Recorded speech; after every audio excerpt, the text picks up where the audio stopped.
Hi hello నమస్తే welcome to మనం TV. YCP మాజీ మంత్రి విడుదల రజనీని అరెస్ట్ చేయబోతున్నారు. ఆమె మీద కేసు అయితే నమోదైంది. అసలు ఆమె ఎంత పెద్ద స్కామ్ చేసింది అనేది తెలుసుకోవడానికి ప్రయత్నం చేద్దాం. ఇప్పుడు మనతో ఉన్నారు సీనియర్ జర్నలిస్ట్ లలిత్ కుమార్ గారు. నమస్తే సార్. నమస్తే రమ్య. సార్, విడుదల రజనీ వైసీపీ మాజీ మంత్రి 2,20,00,000 స్కామ్ అయితే చేసిందని ఆమె మీద కేసు నమోదైంది. అసలు ఆమె ఈ కథ ఏంటి? అంటే స్కామ్ అని కాదు కానీ ఒక క్రషర్ యజమాని దగ్గర అప్పుడు అధికారంలో ఉన్నారని చెప్పేసి వాళ్ళ మీద దాడులు చేయించి ఒక వ్యవహారాన్ని వాళ్ళను ఒక రకంగా ఇండైరెక్ట్గా బెదిరిస్తూ 2,20,00,000 రూపాయలు డబ్బులు తీసుకున్నారు. 2 కోట్ల రూపాయలు విడుదల రజనీకి, ఒక 10 లక్షల రూపాయలు వాళ్ళ బావమరిదికి, 10 లక్షలు, దాంట్లో ఉన్న ఒక ఐపీఎస్ ఆఫీసర్కి 10 లక్షలు పంచుకున్నట్లుగా ఆల్ ఎవిడెన్సెస్ ఏసీబీ వాళ్ళు అన్నీ తీసుకునేసి ఆమెను రేపో ఎల్లుండో విచారణకైనా పిలిపచ్చు, లేదా అరెస్ట్ అయినా చేయొచ్చు ఆమెను. ఓకే. ఎందుకంటే గత వైసీపీ ప్రభుత్వంలో ఒక విడుదల రజనీ ఒక్కరే కాదు, రాష్ట్ర వ్యాప్తంగా అన్ని నియోజకవర్గాలలో ఎమ్మెల్యేలు ఎవరికి తోచింది వాళ్ళ దగ్గర డబ్బులు గుంజి పారేశారు. ఇదే విడుదల రజనీ ఇంకా చాలామంది వ్యక్తుల దగ్గర, తన చుట్టూ తిరిగే వ్యక్తుల దగ్గరే డబ్బులు తీసుకున్నారు. అట్లా ఒక్కరే మనం విడుదల రజనీనే చూడకూడదు. ఇక్కడ ఆ ఇష్యూ కంప్లైంట్ వచ్చింది కాబట్టి క్రషర్ యజమాని కంప్లైంట్ చేశాడు కాబట్టి ఇది సజ్జల రామకృష్ణారెడ్డి వరకు కూడా పోయింది. ఎలక్షన్ టైంలో వెళ్ళింది, అన్నీ అందరికీ తెలుసు. అప్పటి కూడా పత్రికల్లో వచ్చాయి. తర్వాత ప్రభుత్వం మారిన తర్వాత ఇవన్నీ ఒక్కొక్కటి బాధితులంతా వరుస కట్టి బయటకు వస్తూ ఉన్నారు. అట్లా ప్రతి నియోజకవర్గంలో ఎమ్మెల్యేలు రియల్ ఎస్టేట్ వ్యాపారులు బెదిరించడం, నెక్స్ట్ టీడీఆర్ బాండ్లకు సంబంధించిన స్కాములు కానివ్వండి, ఎక్కడైతే డబ్బులు ఉన్నాయో అన్ని చోట్ల వీళ్ళు వసూళ్లు చేశారు. కొంతమంది పూజల పేరుతో చేశారు, కొంతమంది జాతరల పేరుతో చేశారు వసూళ్లు. కోట్ల రూపాయలు, 4-5 కోట్లు జాతరల పేరుతో, దేవస్థానాల్లో ఆ పండగల పేరుతో దేన్ని వదిలిపెట్టలేదు. కాకపోతే ఇప్పుడు వరకు దొరికింది మనకు ఆర్థికంగా అంశాల్లో విడుదల రజనీ ఫస్ట్. ఈ విడుదల రజనీ ఆమె గతంలో టీడీపీలో ఉండేది. టీడీపీలో ఉన్నప్పుడు మీరు పెట్టిన సైబరాబాద్ మొక్కను సార్ నేను నా ప్రాణం ఉన్నంత వరకు అనేసి ఏదేదో ఆమె చెప్పింది. తర్వాత వైసీపీకి వెళ్ళిన తర్వాత జగన్మోహన్ రెడ్డితో ట్రావెల్ చేసింది. బాగా చెయ్యొచ్చు, మినిస్ట్రీ చేయొచ్చు, ఇవన్నీ చేయొచ్చు. కానీ మీరు మహిళలుగా ఉండి మీరు ఆదర్శంగా ఉండాల్సింది సమాజానికి. మీరు రౌడీలు గుండాలలాగా డబ్బులు తీసుకోవడము, బెదిరించడము, వసూళ్లకు పాల్పడము చూస్తే ఆడవాళ్ళ మీద ఉన్న గౌరవం కూడా మనకు, లేడీ ప్రజాప్రతినిధులు ఎవరైనా కూడా వాళ్ళ మీద గౌరవం పోతుంది. అంతే కదా. మీరు గౌరవంగా ఉండాల్సిన వాళ్ళు, మంచి చెడు చెప్పాల్సింది మీరు మహిళలు. మీరే దౌర్జన్యాలకు పాల్పడి, మీరే అధికారులను పంపించి, మీరే మీడియేషన్ ఇచ్చేసి ఇట్లా డబ్బులు వసూలు చేసుకునే సంప్రదాయం పెడితే రేపు రాజకీయాల్లో ఉన్న లేడీస్ని ఎట్లా చూస్తారు సమాజం? అవును సార్. అయితే వైసీపీ నాయకులు ప్రతి ఒక్కళ్ళు ఒక తప్పుతో ఆగలేదు, తప్పుల మీద తప్పులు చేశారు.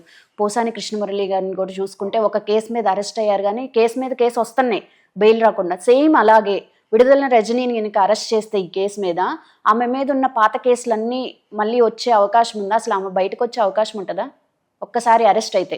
అంటే ఇక్కడ ఒకటి ఉంది. ఫస్ట్ మనం ఏసీపీ కేసులో కనుక ఈమె అరెస్ట్ అయితే, ఈమె వల్ల బాధపడిన వాళ్ళు, ఆర్థికంగా దెబ్బతిన్న వాళ్ళు, ఈమె వేధింపులకు గురైన వాళ్ళు ఎవరైతే ఉన్నారో అందరూ అప్పుడు ధైర్యం చేసుకొని ముందుకు వస్తారు. అప్పుడు వాళ్ళు ఏదైనా కంప్లైంట్స్ తగిన సాక్ష్యాధారాలతో పోలీస్ డిపార్ట్మెంట్కు కంప్లైంట్ ఇచ్చి వాళ్ళ దగ్గర ఉన్న సాక్ష్యాధారాలు ఇస్తే దాన్ని బట్టి చట్టపరంగా ఏవైతే కేసులు నమోదు చేయాలో అవన్నీ చేస్తారు. చేసిన తర్వాత చేసిన తప్పులకి మీరు శిక్ష అనేది ఎవరైనా కూడా అనుభవించాల్సిందే. ఇప్పుడు పోసాని కృష్ణమురళి ఈరోజు తప్పు చేశాడు కాబట్టి తెలుసు అతనికి తప్పు. ఆ రోజే జగన్మోహన్ రెడ్డి పోసాని కృష్ణమురళిని కట్టడి చేసి ఉండింటే, నువ్వు ఏదైనా పాలసీల మీద మాట్లాడు, వ్యక్తులు కాదు మనకు, చంద్రబాబు నాయుడు, లోకేష్, పవన్ కళ్యాణ్ కాదు మనకి. ఇక్కడ వాళ్ళు చేసిన పాలసీల మీదనో లేకపోతే వాళ్ళు ఏదైతే ప్రశ్నిస్తున్నారో దానికి సమాధానం చెబుతూ ఉండింటే బాగుండేది. అది ఎలా జరుగుతుంది సార్? స్క్రిప్ట్ వచ్చింది అక్కడి నుండి కదా. అదే అతను ఇప్పుడు వీళ్ళందరికి కారణం ఎవరు? జగన్మోహన్ రెడ్డి. ఈ జైల్లోకి పోయే వ్యక్తులందరికీ రీజన్ ఏంటి అంటే జగన్మోహన్ రెడ్డి ఎంకరేజ్మెంటే. మీరు ఆ రోజే ఇది తప్పు అని చెప్పింటే కనుక వీళ్ళకందరికీ ఇటువంటి పరిస్థితి వచ్చిండేది కాదు. ఈ పరిస్థితిని చూసి వీళ్ళు చంద్రబాబు నాయుడునో లోకేష్నో పవన్ కళ్యాణ్నో విమర్శిస్తున్నారు కానీ అసలు విమర్శించాల్సింది జగన్మోహన్ రెడ్డిని. నీ వల్ల కదా వీళ్ళు ఇలా తయారైంది, నువ్వు మౌనంగా ఉండడం వల్ల కదా ఈ విధంగా తయారైంది, నువ్వు పంపించిన స్క్రిప్ట్ వల్ల కదా వీళ్ళంతా జైళ్ళ పాలవుతున్నది. అది గమనించాలి. కాబట్టి మనం ఏంటంటే ఆ విడుదల రజనీకి సంబంధించి నిన్న చెప్పిన ప్రెస్ మీట్లో అంశాలు ఆమె డైరెక్ట్గా క్వశ్చన్కి ఆన్సర్ చెప్పడంలా. లావు కృష్ణదేవరాయలు నా సెల్ ఫోన్లో డేటా తీసుకున్నాడు, మా కుటుంబ సభ్యులను ఇది అంటే ఇది చెప్తుంది తప్పితే 2 కోట్లు అందిందా లేదా అని చెప్పడంలే. ఇంకొక విషయం ఏంటంటే ఇదే విడుదల రజని ఒక 10 రోజుల క్రితం లావు కృష్ణదేవరాయల దగ్గర ఒక మీడియేటర్ను పంపించింది. ఏమని? ఆ క్రషర్ యజమానికి కావాల్సిన ఏదైతే డబ్బు ఉందో అది ఇచ్చేస్తాము, కేసు లేకుండా చూడండి అని చెప్పి మీడియేషన్ పంపించింది లావు కృష్ణదేవరాయల దగ్గరికి. ఓకే, ఫస్ట్ అసలు అమౌంట్ ఎందుకు ఇచ్చారు, తర్వాత అసలు కేసు ఎందుకు పెట్టారు? ఆ క్రషర్కు సంబంధించిన తవ్వకాలకు సంబంధించి ఆయా డిపార్ట్మెంట్ అధికారులతో వాళ్ళు మీరు అక్రమంగా ఇంత తవ్వారు, మీకున్న పర్మిషన్ ఇది, మీరు ఇంత తవ్వారు, మీకు పెనాల్టీ వేస్తున్నాము అని పెనాల్టీని ఎక్కువ చూపిస్తారు. ఓకే, ఆ పెనాల్టీ కట్టకుండా సేవ్ కావాలంటే నువ్వు ఇంత పే చేయాలి. గత ప్రభుత్వంలో ఎలా జరిగిందంటే ఈ గనుల దగ్గరికి వీటి దగ్గరికి అధికారులను వీళ్ళే పంపించేసేవాళ్ళు, దాడులు వీళ్ళే చేయించేవాళ్ళు. ప్రభుత్వమే ఏం చేసేదంటే అధికారులను ఉసుకొల్పేది అక్కడ ప్రభుత్వమే. కాకినాడ సెజ్జులో అదే జరిగింది, కాకినాడ పోర్టులో అదే జరిగింది. అధికారులు ఉసుకొల్పేది వీళ్ళే. అధికారులు దాడి చేసి వాళ్ళని భయభ్రాంతులకు గురి చేసి ఓనర్స్ని మీకు ఇంత పెనాల్టీ వేసేస్తున్నామని చెప్పేసి మీరు ఇంత కట్టాలి, మీరు ఇది చేశారు, ఇది తప్పుంది, ఇది తప్పుంది, ఇది తప్పుంది అని చెప్పేసి భయపెడతారు. ఓకే, భయపెట్టి ఏం చేస్తారు? భయపెడతానే అక్కడికి పొలిటికల్ లీడర్స్ ఎంటర్ అవుతారు. ఓకే, ఇది ప్రభుత్వంలో ఉన్నోళ్ళే. నువ్వు ఇంత కట్టాలి కదా, ఇంత అయితే చూసుకో, లేకపోతే మాకు ఇంత కట్టే మీరు నేను సేవ్ చేస్తా. కాకినాడ పోర్టులో అదే జరిగింది. అట్లా వీళ్ళు ఏం చేసేవాళ్ళంటే ప్రైవేటు వ్యక్తులు ఎవరైతే ఉన్నారో ఆ ప్రైవేటు వ్యక్తుల మీదకి అధికారులు ఉసిగొలుపుతారు. ఎక్కడైతే డబ్బు ఉంటుందో, ఎక్కడైతే ఆర్థికంగా వ్యాపారస్తు జరుగుతుందో అక్కడికి అధికారులు ఉసిగొలుపుతారు. ఓకే, అధికారులు వీళ్ళు సైలెంట్గా ఉంటారు, మౌనంగా.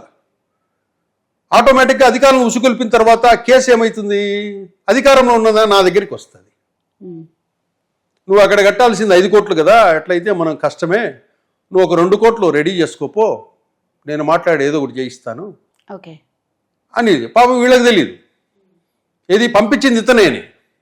అన్ని అట్లాంటి జిమ్మిక్స్ కొన్ని వేలు చేసి పెట్టారు గత గవర్నమెంట్లో. ఇప్పుడు విడుదల రజనీ చేసింది అదే. కాబట్టి ఇక్కడ ఆయన ధైర్యంగా కంప్లైంట్ ఇచ్చాడు. డబ్బులు ఇచ్చాక కంప్లైంట్ ఇచ్చాడు. డబ్బులు తీసేసుకున్నారు, అంతా అయిపోయింది. ఈ అధికారంలోకి ఎప్పుడైతే రాలేదో అప్పుడు ఓకే వీళ్ళు ధైర్యంగా ముందుకొచ్చి ప్రభుత్వం మారిన తర్వాత వీళ్ళు కంప్లైంట్ ఇస్తూ వచ్చి ఇంకా ఎంతమంది ఉన్నారు చూడాలి, కంప్లైంట్ వస్తాయో చూడాలి. అట్లా వరుసగా కంప్లైంట్లు కనుక వస్తే మాత్రం విడుదల రజని అరెస్ట్ అయ్యి జైలుకి వెళితే మాత్రం ఒక 50-60 రోజులు జైల్లోనే గడపాల్సి ఉంటుంది పరిస్థితి ఉంటుంది Ramya. Okay, thank you sir. Thank you.